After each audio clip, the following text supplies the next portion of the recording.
आज हम लोग देखेंगे trend in modern periodic table.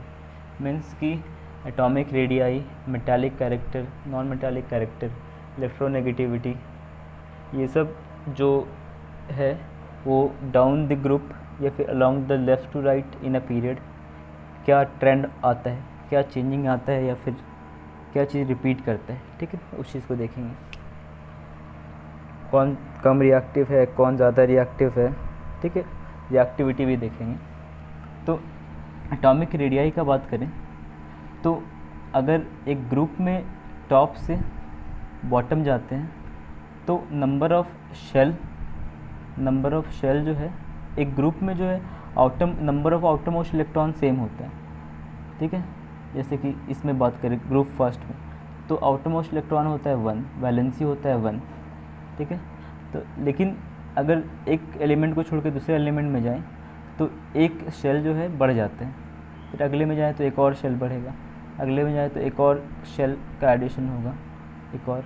तो डाउन द ग्रुप जाने से due to increase in number of shell क्या होता है, साइज़ एटॉमिक रेडियाई जो होता है वो इंक्रीज़ करने लगता है। ठीक है, तो अगर पूछा जाए कि लिथियम और पोटेशियम में बड़ा कौन है, तो क्योंकि पोटेशियम नीचे है तो उसमें एक्स्ट्रा नंबर ऑफ शेल्स होगा, तो due to extra number of shells potassium is greater than lithium in size या एटॉमिक रेडियाई। ठीक है, तो down the group atomic radii बढ़ता जाएगा। इस ग्रुप में भी वही होगा, कोई भी ग्रुप को अगर हम चूज़ करें और उसमें देखें तो सब में वही ट्रेंड होगा, down the group due to addition of new shell size increases. Size के साथ साथ मेटालिक कैरेक्टर में भी सेम ट्रेंड देखने के लिए मिलता है। मीन्स मेटालिक कैरेक्टर डिपेंड करता है टेंडेंसी टू लूज़ इलेक्ट्रॉन।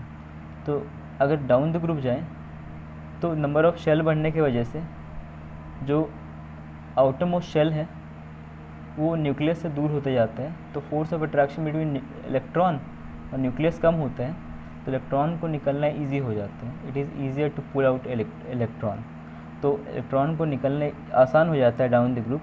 तो जैसे हम डाउन द ग्रुप जाएंगे तो मेटालिक कैरेक्टर बढ़ेगा क्योंकि टेंडेंसी टू लूज़ इलेक्ट्रॉन बढ़ने वाला है। ठीक है, और अगर मेटालिक कैरेक्टर बढ़ रहा है तो नॉन मेटालिक कैरेक्टर ऑब्वियस सी बात है कि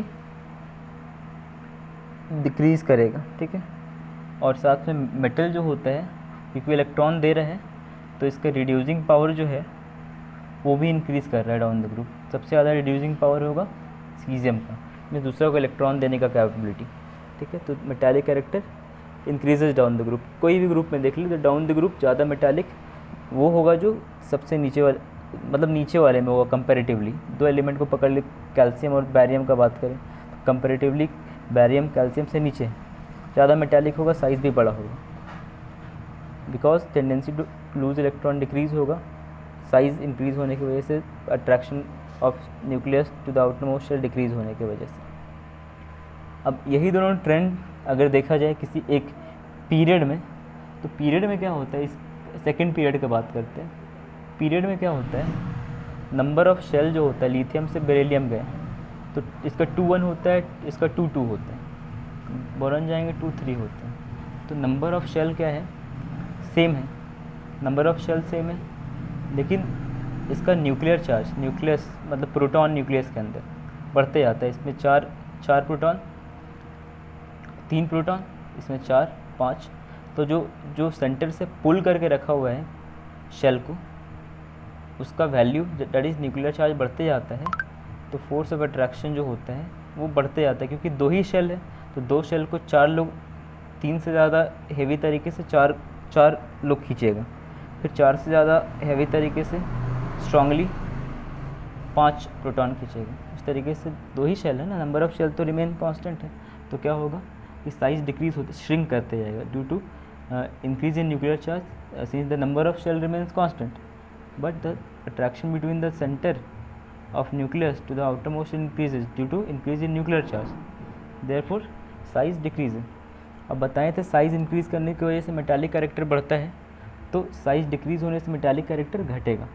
तो अलॉन्ग लेफ़्ट टू राइट अगर जाएँ तो मेटालिक कैरेक्टर घटते जाएगा। बेरिलियम से कम मेटालिक होगा बोरॉन, उससे कम मेटालिक कार्बन फिर नाइट्रोजन, और सबसे कम नॉन मेटालिक जो होगा मेटालिक होगा वो फ्लोरीन होगा, सबसे कम मेटालिक।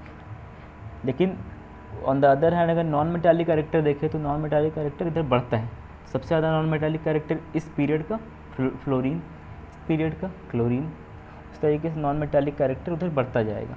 ठीक है, उधर इनर्ट गैस को हम लोग कंसीडर नहीं कर रहे हैं। ठीक है, बस वो हैलोजन तक देख रहे हैं।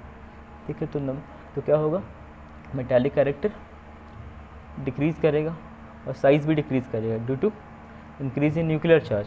नंबर ऑफ शेल तो सेम है, न्यूक्लियर चार्ज बढ़ता जा रहा है, तो उसकी वजह से साइज़ होगा डिक्रीज़ होगा। मेटालिक कैरेक्टर घटेगा, नॉन मेटालिक कैरेक्टर बढ़ेगा। ठीक है, और अगर इलेक्ट्रोनेगेटिविटी का बात करें, इलेक्ट्रोनेगेटिविटी होता है ना, it is the tendency of an atom to attract the share pair of electron toward itself. तो जितना ज़्यादा नॉन मेटालिक होगा उतना ज़्यादा इलेक्ट्रोनेगेटिव होगा। तो और नॉन मेटालिक ज़्यादा कब होगा, जब साइज़ छोटा होगा। तो छोटा साइज़ ज़्यादा इलेक्ट्रोनेगेटिविटी, और ज़्यादा इलेक्ट्रोनेगेटिविटी मीन्स कि ऑक्सीडाइजिंग पावर ज़्यादा होगा उसका। जैसे मेटल का रिड्यूसिंग पावर ज़्यादा होता है, नॉन मेटल का ऑक्सीडाइजिंग पावर ज़्यादा होता है। ठीक है, ये अगर इधर का सारा एलिमेंट को देखें तो इधर का सारा एलिमेंट मेटल्स ही है। इधर का एलिमेंट मेटल, नॉन मेटल और मेटोलाइट सब मिला हुआ है। तो इधर अगर देखें तो डाउन द ग्रुप अगर जाएँ तो रिएक्टिविटी जो होता है वो बढ़ता है। Down the group reactivity increases, sodium से ज़्यादा रिएक्टिव रुबीडियम होगा। ठीक है, ज़्यादा मेटालिक है इसलिए। तो मतलब रिएक्टिविटी डिपेंड करता है, अगर मेटल है तो उसमें मेटालिक कैरेक्टर पर डिपेंड करता है। जितना ज़्यादा मेटालिक होगा उतना ज़्यादा रिएक्टिव, लेकिन नॉन मेटल का उसके नॉन मेटालिक कैरेक्टर पे डिपेंड करता है। इसीलिए डाउन द ग्रुप जाएंगे तो नॉन मेटालिक कैरेक्टर घटते जाते हैं, इससे रिएक्टिविटी भी घटेगा। इस ग्रुप में अगर देखें तो ज़्यादा रिएक्टिव फ्लोरीन होगा, क्योंकि यहाँ पे नॉन मेटल्स है, तो टेंडेंसी देखा जाएगा कि नॉन मेटालिक टेंडेंसी किसका ज़्यादा है, वो ज़्यादा रिएक्टिव होगा। पर फ्लोरीन ज़्यादा रिएक्टिव है, और यहाँ पे नीचे आया तो फ्रांसियम इसमें। ठीक है, तो ये चीज़ होता है। वैलेंसी अगर बात करें तो इस ग्रुप का वैलेंसी होता है 1, इसका होता है 2, इसका 3, 4, फिर 3, 2, 1, इधर 0। ठीक है, इधर का सारा एलिमेंट हैलोजन के साथ आयनिक बॉन्ड बनाएगा। ठीक है, सारा एलिमेंट आयनिक बॉन्ड बनाएगा इधर, और इधर का एलिमेंट जो है जैसे ऑक्सीजन सल्फर आपस में बॉन्ड करेगा तो कोवेलेंट बॉन्ड होगा। ठीक है, तो यहाँ बॉन्ड कौन सा होगा, आयनिक बॉन्ड। ठीक है, ये लोग के बीच में, लेकिन नॉन मेटल कोवेलेंट बॉन्ड बनाएगा। वैलेंसी याद रखना इसलिए इम्पॉर्टेंट है क्योंकि कभी कभी फार्मूला पूछ लेता है कंपाउंड को, बोलेगा कि कोई एलिमेंट है जो कि एक्स है, जो कि बिलोंग कर रहा है यहाँ से सेकंड ग्रुप से, तो बोलेगा what is the formula of its chloride. तो इसका वैलेंसी अगर याद होगा तो वैलेंसी 2 होता है एक्स यहाँ से बिलोंग करने वाला, और Cl क्लोराइड मीन्स 1, क्रॉस करेंगे तो ये आएगा। तो वैलेंसी याद करना इंपॉर्टेंट है सबका, क्योंकि रैंडमली फार्मूला वाला क्वेश्चन पूछ देता है एग्ज़ाम में। और ट्रेंड याद होना चाहिए कोई भी चीज़ का, और एक छोटा सा पीरियोडिक टेबल बना के दे देगा, उसमें उसी में ट्रेंड पूछेगा, उसी मेटालिक कैरेक्टर, रिएक्टिविटी, ये सब चीज़ पूछेगा। और बाकी बात जो हिस्ट्री था मॉडर्न पीरियोडिक टेबल का जो हिस्ट्री था मेंडलीव, डुबरेनर और न्यूलैंड्स, वहाँ से भी क्वेश्चन पूछा जाता है, लेकिन ट्रेंड से ज़्यादा पूछा जाता है। इसलिए थोड़ा सा केयरफुली इसको देखना है, और साथ में वैलेंसी को थोड़ा सा केयरफुली देखना है, क्योंकि वैलेंसी वाले में बहुत लोग गड़बड़ा जाते हैं। फार्मूला लिखने बोला जाता है कोई भी चीज़ का, तो उल्टा पुल्टा लोग लिख के आ जाते हैं। और अगर कोई एलिमेंट का नाम दिया एक्स, जिसका इलेक्ट्रॉनिक कन्फिग्रेशन या एटॉमिक नंबर 11 है, तो उसको एक्स ही नाम रखना, उसको सोडियम मत कर देना, क्योंकि जब तक उसको डिस्क्लोज़ नहीं किया गया नाम तब तक वो एक्स के टर्म में ही रहेगा। डिस्क्लोज़ कर दिया, सोडियम बोल दिया, तो सोडियम ही लिखना है Na। तो वो बोलेगा कि formula of x with oxygen, तो एक्स विथ ऑक्सीजन, तो इसका वैलेंसी 1 होता है, ऑक्सीजन का 2 होता है, क्रॉस करो, फार्मूला होगा X2O, N2O मत लिख देना, क्योंकि जब तक डिस्क्लोज नहीं किया जाएगा तब तक एक्स ही लिखा जाएगा। ठीक है, तो ज़्यादा कन्फ्यूज इसमें नहीं होना है। और हैलोजन जो होता है मोस्ट इलेक्ट्रोनेगेटिव उधर होता है, इधर लीस्ट इलेक्ट्रोनेगेटिव होता है। रिएक्टिविटी उधर डाउन द ग्रुप घटेगा, ऊपर जाएंगे बढ़ेगा, इधर डाउन द ग्रुप बढ़ेगा। और रिएक्टिविटी अगर देखें अलॉन्ग द पीरियड, तो यहाँ से जाके कुछ देर तक घटेगा फिर बढ़ जाएगा। ठीक है, क्योंकि नॉन मेटालिक एलिमेंट आना स्टार्ट हो जाएगा तो बढ़ जाएगा, घटा फिर बढ़ गया। ठीक है, तो ये चीज़ है। और यहाँ से ट्रेंड से बहुत क्वेश्चन किया जाता है, इसीलिए ट्रेंड जो है वो इम्पॉर्टेंट है। एक बार इससे डिफरेंट टाइप का क्वेश्चन अगर ट्राई करके देखा जाए तो एक कॉन्सेप्ट क्लियर हो जाएगा। ठीक है, 2-4 क्वेश्चन आसान है, इससे मार्क्स उठाना थोड़ा इजी है। तो अगर बढ़िया से पढ़ा जाए तो पीरियोडिक टेबल से पूरा में पूरा मार्क्स उठाया जा सकता है।